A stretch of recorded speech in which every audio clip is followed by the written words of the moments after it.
अस्सलाम अलैकुम नाजरीन, नादिर दुनिया में आपका इस्तकबाल है। चलिए जानते हैं आज की खबर। नांदेड़ शहर के इतवारा पुलिस स्टेशन के हुदूद में इतवारा पुलिस और एफडीए ने मुश्तरका कार्रवाई करते हुए एक अफरा जनरल स्टोर और इसके गोदाम पर छापा मारा। कार्रवाई के दौरान भारत में पाबंदी करार दिए गए पाकिस्तानी क्रीम की बड़ी मकदार बरामद की गई। पुलिस के मुताबिक छापे में तकरीबन 37 से 38 किस्म के पाकिस्तानी क्रीम जब्त किए गए, जिनकी मालियात लाखों रुपए बताई जा रही है।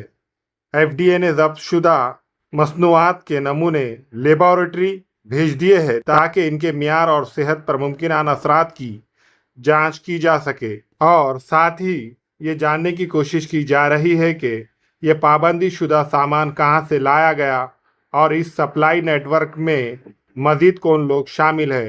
पुलिस ने बताया कि मामले की तफ्तीश जारी है और तहकीकात मुकम्मल होने के बाद मजीद कानूनी कार्रवाई की जाएंगी। बऱ्याच दिवसापासून पोलीस स्टेशन इतवाराच्या हद्दीत जे बाजारपेठ आहे, मुख्य बाजारपेठेत पाकिस्तानी बॅन आहे प्रोडक्ट वेगवेगळ्या प्रकारचं प्रोडक्ट विक्री केली जात आहे अशी गोपनीय माहिती होती.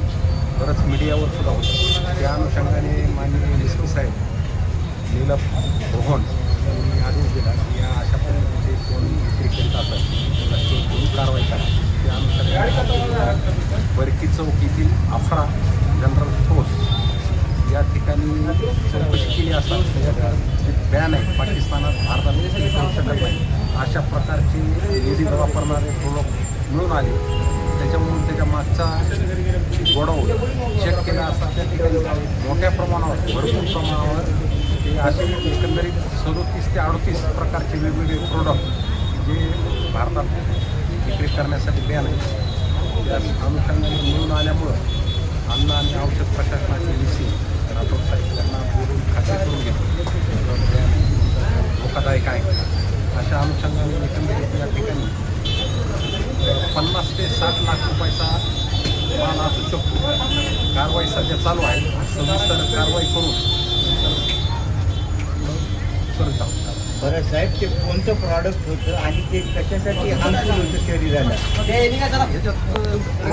सगळं पाकिस्तानचं प्रॉडक्ट भारताची बॅन असल्यामुळे मिळत नाही. त्याच्यात काही जे घटक आहेत ते शरीरात तपासणीसाठी सॅम्पल काढून घेतलेले आहेत. ते तपासणी झाल्याच्या नंतर कळेल आपल्याला. बरं, याच्यात आरोपी किती आहेत, काय आरोपी आता सध्या तर एक मालक आहे, तो जो मालक आहे प्रोप्रायटर. त्याच्यानंतर ते कुठून मागते हे नंतर तपासाचा भाग आहे. तपासणी पंचनामा केले. बरं, इथून या दुकानापर्यंत कसं आले पाकिस्तान? खूप माहिती काढली की ह्या अशा पद्धतीचे बनावट ग्राहक अगोदर पाठवला होता.